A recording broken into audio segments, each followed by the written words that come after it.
What's going on, everybody? It's Roar coming at you with a brand new video, and there is no doubt that the release of the core set Photon Hypernova coming out next month in February of 2023, as of this video going up, it's going to change the way we play Yu-Gi-Oh! Similarly to how Power of the Elements did in 2022. Of course, this is going to cause a change in the format itself, and how we play around the certain best decks of that format, and personally, I feel like that's going to bring back the introduction of hand traps. For those that haven't kept up, hand traps have kind of fallen out of favor, aside from certain ones like the Bystials, in favor of things like board breakers, including in the main deck, things like Forbidden Droplet, Evenly Matched, and Lightning Storm, as it just seemed like it took way too many hand traps to do the job that one board breaker would do when you're going second anyway. However, with the Kshatri-La strategy and all of the legacy support coming out in Photon Hypernova, I feel as though hand traps are going to be a lot stronger because tier limit won't be the only thing that you really have to look out for. And so I've decided to make a comprehensive hand trap guide for the February 2023 format in advance of the format, using the knowledge that I have of the decks that are going to be up there, and definitely not because every other YouTuber under the sun is currently making a video like this. But before I do get into it, let me just state that this is all going to be based on my personal opinion, with just a little bit of facts sprinkled in here and there, because we don't have as much information as we like, because the OCG is such a starkly different format from the TCG. Therefore, we don't really have much information to go off of aside from our personal experiences in like online simulators. Therefore, please make sure you don't go out of your way to harass me or anyone in the comments section on their opinions, because feel free to leave your opinions in the comments below. I always love to see it. But just remember that it's literally just a card game at the end of the day, and we're all just here to have fun. But with that out of the way, let's go ahead and get right into my hand trap tier list for the February 2023 format post Photon Hypernova. Starting off, we have Ash Blossom and Joyous Spring, and this is like the poster girl of hand traps. When you think hand trap, you think of Ash Blossom. She was like basically the first one to really revolutionize the idea, and she's basically the card that shaped the hand trap meta ever since her release. While she definitely isn't nearly as super overpowered as she used to be, she's not like this must-have card anymore. She is definitely going to be a very strong hand trap going into Photon Hypernova.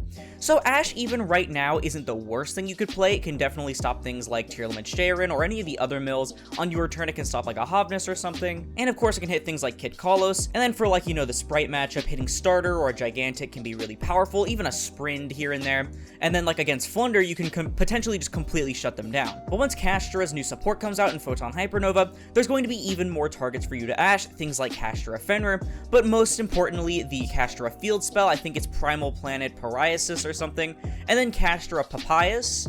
Is that how you pronounce it? Papayas, like the fruit? But hitting things like Kshatri-La Papayas will potentially shut down a Kshatri-La player's entire turn, because it is very hard for the deck to extend while having their monster zones full. Not to mention, Ash is a hand trap that can work under Dimension Shifter because it discards instead of sends, like a few other hand traps that'll be on this list. Therefore, I feel like Ash Blossom is definitely going to be a card to think about if you have the space in your deck. Next up, we have Ghost Bell, and honestly, Ghost Bell is still a pretty nice card going into the Kshatri-La format. And I know I'm calling it Kshatri-La format, by the way, even though it's kind of obvious that tier Kshatri-La is probably going to be like the best deck itself. But the only thing keeping Ghost Bell from going any higher is that while it is definitely stopping the same amount of things as it is now, when you go against like say a pure Kshatri-La list or some other jank Kshatri-La kind of build, they really don't have anything for you to Ghost Bell. Maybe like at the effect of Birth to revive or summon from hand, you can probably Ghost Bell there. But other than that, it's kind of just a dead card in the matchup. Actually, to be fair, you can hit Scareclaw Kshatri-La and Tier Limits Kshatri-La, but they don't really need those cards to get their plays going, so she's really only good in that matchup in a combination with another hand trap. However, she is still fantastic against a deck like Tier, obviously being able to hit all of the Tier names when they go to the graveyard, as well as hitting the Ishizu cards and preventing them from shuffling back into the deck. And then you can also hit things in other matchups like Elf in the Sprite matchup to prevent that Toad from getting back out on board, or even preventing the Toad from getting onto the board in the first place by preventing the Swap Frog from being revived. Other than that, it just has its niche applications in other matchups, like in Flu, you can hit like a Stree to prevent them from getting that additional normal, and then of course in a bunch of Rogue matchups she can come up, so therefore she will be the second hand trap in our solid category. So next up we have the Bystials. So I know this is just Magnum up, but this basically covers all of them, including the new Bystial Baldrake coming out in Photon Hypernova, and I think so right now, if we were to do it like based on the January 2023 format, like I was going to do actually until I decided to do it post Photon Hypernova, you would definitely be putting the Bystials up here in high impact because it is probably the only really played hand trap right now. But honestly, I feel as though that the Bystials are going to bump down to high solid tier. So I know this definitely seems weird because, you know, it's like the main thing that stops tier, right? Because you're getting all these big bodies as well as hitting their things out of their grave, and more consistency and other effects with all of the other effects that the Bystials have, especially Ball Drake in combination with another Bystial in hand can completely end turns. However, keep in mind that we're essentially going from like probably like a 1 and like 2 half deck format because, you know, you got like a Shizu tier up there, but like Sprite and Flu are kind of like hanging on right now. But when you throw in Kastra into the mix, Kastra is honestly kind of a direct counter to tier with cards like Rise Heart, meaning that the power level of tier, while it's definitely still going to be the best deck, it's going to be knocked down a little bit to where I don't think it'll be tier 0, I think it'll just be very, very high tier 1. And then you have Kastra, Sprite, and Flu as well, so it's kind of like a 4-deck format in a way, and the Bystials are really only super effective against tier because it's basically completely dead against Flu unless they use Shifter. It does literally nothing to Kastra either because I think their only darks are like a Rise Heart maybe? And then in the Sprite matchup, while you can hit their things in case they like Elf target it, you can't hit the things that matter, being of course like the Toad. Therefore, again, because tier is definitely going to still be the top deck, it is still definitely a nice option for certain decks, especially something like Sprite, because Sprite does struggle in terms of getting big bodies on board, or any other deck that would struggle to get big bodies otherwise. However, I do not think it is going to be like the meta-defining hand trap anymore like it was currently. That sounds so weird, was currently, because we're looking into the future, but like now is when... Whatever, you know what I mean. Next up, we have Chaos Hunter. So this is definitely one that's a little interesting, honestly, and it's really weird to keep clogging up the solid tier, but I think that Chaos Hunter is a pretty solid hand trap overall. So not only is this super good against Kastra, summoning it to your side of the field while they control a monster, you know, especially if it's only something like Unicorn or Ogre or something like that, or any of the ones that aren't Fenrir basically. Summoning it to your side of the field when your opponent special summons a monster is huge, because Kastra literally almost always starts their turn with a special summon, and because it is an activated effect, you'd think you'd be able to get hit by Kastra Fenrir, but obviously once it hits the board, your opponent can't banish cards, so basically, the Chaos Hunter is sitting there, and I believe she is bigger than most Kastra names in the main deck, as well as like the same size as something like, I think, Unicorn, because Fenrir's 24 and Unicorn's 25, I think. Oh, I was wrong, by the way. Ogre's actually larger. But she basically rivals most of the Kastra monsters, as well as preventing them from banishing, which essentially stops them from not only getting all of their plays going, but it also stops their main sources of disruption in the form of like Unicorn, Fenrir, etc. It's not like that's the only matchup it's good in, though. It's not like it's going to be dead in others, because it is really strong against cards like the Ishizu cards, because the Ishizu cards are very strong against a lot of different decks. Being able to shuffle back your graveyard resources is never really any fun. Not to mention that hitting the Ishizu cards and preventing them from being used will definitely stop your opponent from getting that grind game that they would have had otherwise, and triggering effects like Primeval Planet Paralino as easy. She's also just a free body, and the fact that she discards the summoner can potentially set up some more graveyard resources for you in the long run, especially depending on your deck. So next up we have Contact C, and this is going to be the first in the don't recommend category. I also realized that I completely forgot to explain the categories. High impact is basically the best ones that you can play, and they have a very high impact. Solid are the ones that are just really solid. You don't really have to play them, however, they are really nice to have. Situational means it really depends on the matchup, or like basically your local scene, regional scene, etc. And then don't recommend are the ones that I don't recommend. And Contact C falls under that last category, because Contact C was pretty neat in like certain formats, specifically like a Difo format where a lot of people weren't playing as many generic links, or at least any that would prevent the opponent from going into their plays before having to go into the generic link. But right now, Contact C is basically helping your opponent more than it's actually harming them, because against a deck like Tier, they're probably still going to be on the Bystials in order to combat the mirror match, therefore they're going to have access to level 6s really easily, especially if they still play the Diviner of the Herald as well. Some builds still play it, some builds don't. It's kind of just like, it's kind of a preference thing I've noticed. But giving them a free level 6 is just going to give them free access to Beatrice or Wallow, meaning that you're literally just giving them a free body at the cost of a card in your hand. Against a deck like Sprite, they're just going to use it and literally any level 2 to go into Sprint or Elf. Against a deck like Flu, they don't really care. And against a deck like Kastra, it's not like it really matters against Kastra, because you can only give this to your opponent after they summon, and I mean, if they already summoned, it's not like you're going to be blocking their zones to prevent them from summoning, so Granted, it does stop them from Exceed summoning, however, they can still hit you with other forms of disruption, and especially if they manage to get into a certain card like Shangri-La plus their field spell up before you end up being able to give them the Contact C. Like maybe they do it turn 1, and then on like turn 3 you draw into the Contact C or something, I don't know. Then they're just going to get rid of it via all of their different methods, because it is a very powerful deck in terms of removal. The same can be said about its cousin, Retaliating Sea. I feel like this card is probably even worse, because this can at least, like, halt Kshatri-La for a moment, whereas Retaliating Sea really just doesn't do anything. So let's go over Retaliating Sea. So basically, if a spell is activated that would special summon a monster, I believe only for your opponent specifically, then you special summon this to your field, and then it's basically a Macrocosmos. And that seems pretty good against a deck like Tyr, but like, keep in mind that your opponent has to activate that spell that special summons something. The Tyr effects are monster effects, and no one's on Poly currently, really. Sprite really doesn't care about things getting banished because they'll just go for a different play than the Swap Frog play if they use a starter or something. Kshatri-La enjoys their things getting banished, and you only have like 2 different targets in that deck that you can special this in response to, and then you can't even use it against Fluanderies. We've certainly had formats in which Retaliating Sea was a good card, and I mean, if you're playing B-Trooper or something, I guess it still is a pretty good card, but right now, personally, I would hold off on it because if anything, it's going to just help your opponent more than it's going to hurt them, similar to Contact Sea as well. Next up, we have DD Crow, and honestly, DD Crow I can probably put... I mean, it is still stopping tier names as well, but it's not really as good as something like Ghost Spell, because Ghost Spell kind of does the same thing without being a dark for a bestial target, as well as being able to hit other things other than just, you know, summoning back from grave. So I'm probably going to put it above Chaos Hunter, but under Ghost Spell, because it's not as specific as something like Chaos Hunter, but it's definitely not as good as Ghost Spell.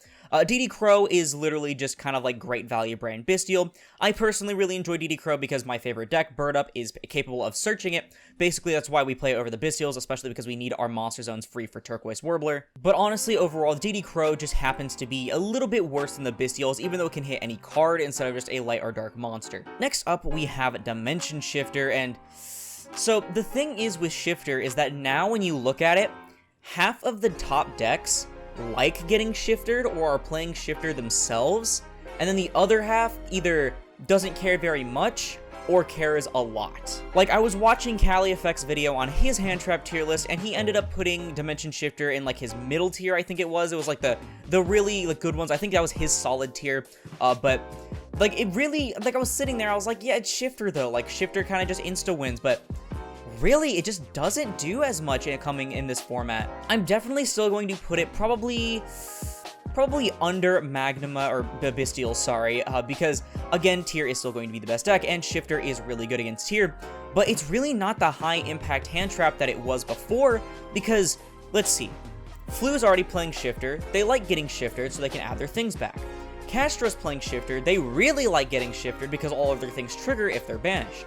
Sprite can play Shifter in the side, so they really don't care about Shifter. It might jump scare them a little bit depending on their hand because they can't go into their sprint plays, but they can just go into a different play with like red and like their face downs and stuff like that. And you go against Kshatri-La, which I mean, I'm pretty sure they have plays with the cash cards even if you Shifter them, so that's still not going to really matter as much as compared to, like, say, now. It's really weird to think that Shifter is finally going back down to a card that's just, like, pretty strong overall, mainly because over half the decks in the current meta, they just cannot care less about Shifter anymore, or really only care a little bit. Next up, we have Droll, and I was thinking of putting Droll in the solid category, which is already looking kind of clogged, not gonna lie. I should have organized this a little bit better.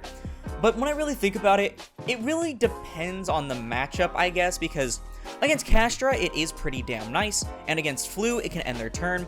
Against Sprite, it really depends on their hand, I guess. And then against Tyr, I mean, I don't think they really care much unless, like, they're really wanting to go for Kshatri-La searches and Tyr searches. So, like, I don't know.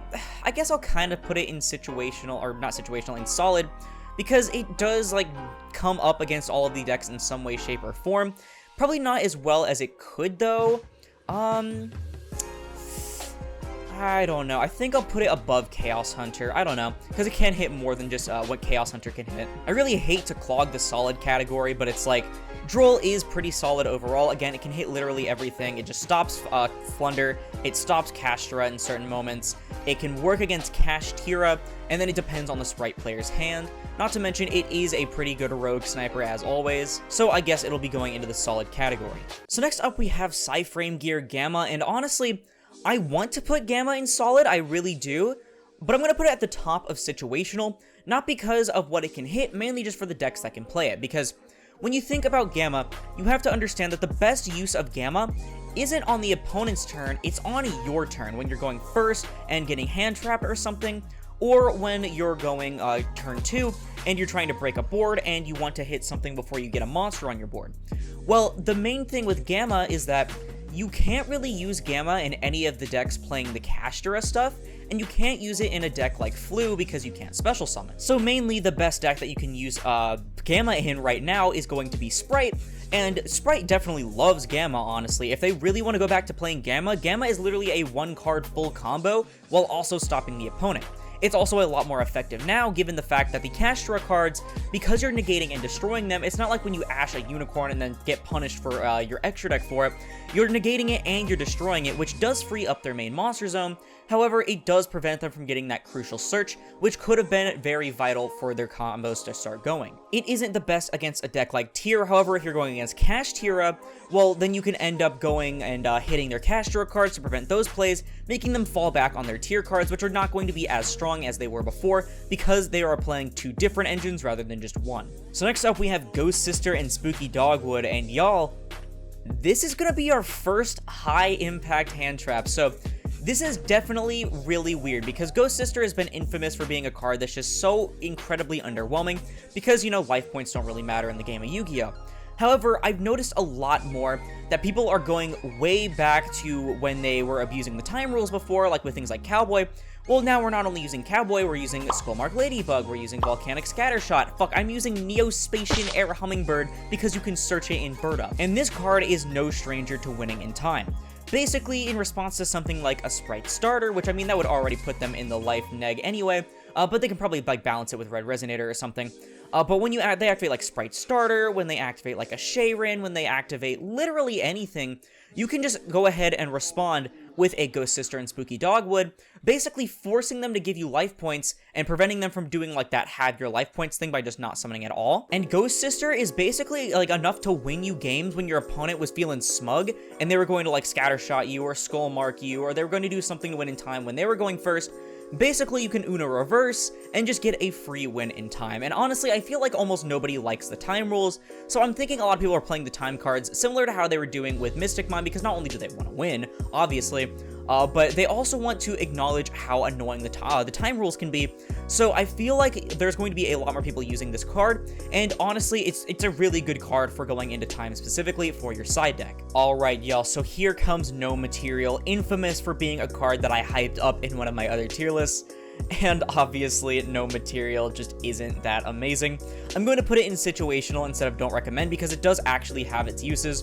Like, you can use it against something like a Kit Kalos to prevent that from being turned into a Roll Kalos. You can hit some Kshatri-La cards now, and even admittedly, if it's like Unicorn, you will lose a card in your extra deck. However, preventing it from being used as Xyz material can potentially end their turn. And then, of course, hitting like a Swap Frog against Sprite could actually stop them from getting the access to the Toad, which could be really huge for you. But it is definitely a bit too niche in order to go anywhere higher than the Situational category, and honestly, you'd really just be better off going for any other hand trap. Next up, we have Herald of the Orange Light, and Orange Light is definitely in the high impact category. I'm going to put it under Ghost Sister because it's really only niche for a deck like Tyr, obviously, like especially a Shizu Tyr, because these Shizu cards, while they definitely did fall off a bit in the OCG, keep in mind that that was because the Ishizu cards were actually hit, but I'm pretty sure the Ishizu cards and the Kshatri-La cards are going to be played together with Tyr in our next format, and so a card like Herald of the Orange Light will definitely still be alive. Not to mention that this is also good in a deck like Madolche or any other deck that uses a very high Ishizu package, or Vernisol package, actually, now that I think about it. Keep in mind that negating and destroying, just like with Gamma, is really strong,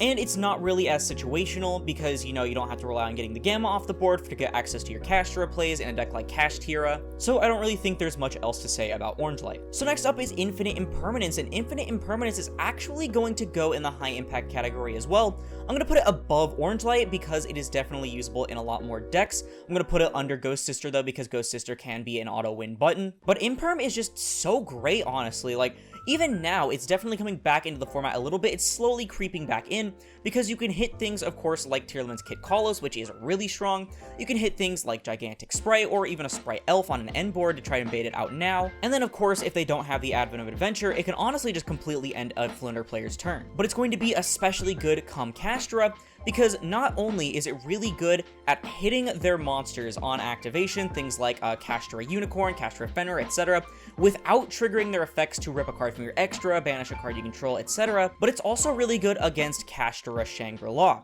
Because the problem with Shangri-La is because of its wording, even if you Dark Ruler it after they do their turn, your zones are still going to be blocked. However, if you imperm the Shangri-La in response to the activation of the effect to block off zones, it will not block off the zone, and it'll prevent them for that rest of that turn from blocking off the rest of your zones, which is really good if they're going for the Diablosis combo, which can block 3 of your zones before you even get a chance to play. Not to mention, imperm is still a really strong board breaker as well, because even though it is just a one-off random board breaker, it can hit things like Kshatri-La Rise Heart, it can hit things like Tier Element's Rule Kalos, and then of course it can hit things like the Sprite Elf. Admittedly, it can't really hit the Toad if it's under the zone, and then of course it can hit things like the Barrier Statue or the Empin against a deck like Flute. I think Imperm is definitely going to see a lot more play, even more so than it does now, especially considering it is one of the highest impact hand traps, not just because it can hit more things than some of the other hand traps, but also due to the not triggering the Kshatri-La cards part. Next up, we have Kelbeck the Ancient Vanguard, and I'm going to put it at the top of Situational because it is a pretty nice hand trap overall, but let's be real, how often are we seeing Kelbeck used as a hand trap instead of just as a resource to mill the deck? Like, I mean, it is a hand trap, but personally, myself and for, like, my friends, I think we've all collectively gotten Kelbeck, like, 3 times, like, once for each of us, and we've played against a lot of Ishizu tier, or just Ishizu decks, period, because Kelbeck just is okay. I mean, it's best in combination with other cards is the problem, because while the other decks, especially against tier mirrors, they do like to mill from their own hand or deck a lot, and so Kelbeck is a bit more live there. Against literally anything else, it's just kinda eh. So I'm putting it in Situational, not really because it's bad, but basically because you'd rather just use a different hand trap, and you'd rather use the Kelbeck as an extender, rather than as an actual hand trap. So next up we have Artifact Lancia, and I'm gonna put it under Chaos Hunter in Solid, because the thing is about Lancia is that while it essentially does the same thing as Chaos Hunter, it's like comparing DD Crow to the Bestials, because Lancia is essentially a DD Crow, mainly because it's like a one-off use and you just discard it from your hand to the grave, whereas Chaos Hunter is similar to the Bestials, a 2500 body that also does the same thing as Lancia as well. Not to mention Chaos Hunter is a bigger floodgate rather than a Lancia, which is only on the opponent's turn and only for that turn, whereas Chaos Hunter works on either player's turn and stays up permanently. This means that against a deck like Kshatri-La, you don't have to worry about, like when you use Chaos Hunter over Lancia, you don't have to worry about like getting your extra deck ripped with the Unicorn, you don't have to worry about your stuff getting banished off of Fenrir, whereas Lancia will only temporarily stop their combos, but you still have to worry about the effects that are already on the field next turn. It's similar with the Ishizu cards as well, because Lancia being on the opponent's turn is more so going to stop your opponent using the Ishizus to recur, rather than it's going to stop them from using them to disrupt you, because that's mostly going to happen on your turn. So Chaos Hunter, while it's definitely not as live against a deck like Flu, it's definitely better than something like Lancia. Next up we have Ghost Mourner and Moonlit Chill, and I'm going to put it at the top of Situational, I guess, because Ghost Mourner isn't a bad card. The problem is that it's essentially an effect veiler that has a trigger that may do a little bit of extra burn. Don't get me wrong, it's pretty nice against a deck like Tyr because you can essentially just hit the summon of something like a Dragostapelia on summon, and then you can punch it during your turn in order to do that 2700 burn. But like any other situation, it's just really not as amazing when you could literally just use something like Effect Veiler or even something like Forbidden Chalice. So while I don't think Mourner is a bad card, I feel like there's just better alternatives that you could play right now. Next up, we have Dwayne The Rock Johnson, and Nib I'll also put at the top of Situational above Ghost Mourner if it'll let me. Come on. There we go. So Nib is a fine card. Like, it's not a bad card at all. It's just right now, it's just like, why would you use it when it's mostly going to help the opponent more than anything? Because when you go against a deck like Flu, it's basically dead unless they summon the Barrier Statue and you also open Imperm along with your Nib. Against a deck like Tyr, I mean, either they're not going to summon 5 times, or like you're just going to help them trigger their effects. And then against a deck like Sprite, they literally have a card that prevents you from using Nib. But when Kshatri-La comes out, or at least the support comes out, Nib is a very, very potent card against the deck. Like, you can literally wait for them to do their entire turn, or maybe wait for the Diablosis more realistically because you don't want your thing ripped, but they literally have no way to stop Nib, or to even punish you through a Nib with something like a Unicorn, because everything's off the board. Granted, it's going to be a very large token, but if you're playing Nib, I'm under the impression that you know how to out the token with your deck, and so it's not going to be the worst card that you could end up playing, especially in your side deck when you're going to like a locals or a regionals, where you know there's going to be a lot of rogue representation. So while there are better big impact hand traps that you can play, because Nib is, let's be real, a high impact hand trap in the formats where it matters, it's still definitely a fine card overall if you feel like you have the space in your side deck. Next up, we have Ghost Ogre, and Ghost Ogre, how I love you so. You were my first hand trap other than like Effect Veiler from structure decks, but unfortunately, I'm going to have to put you in Don't Recommend. I'll put it above Contact C and the other C as well, Retaliating C, because it definitely has its place against like rogue matchups, and of course, like especially against if you're playing against like Adventure or something.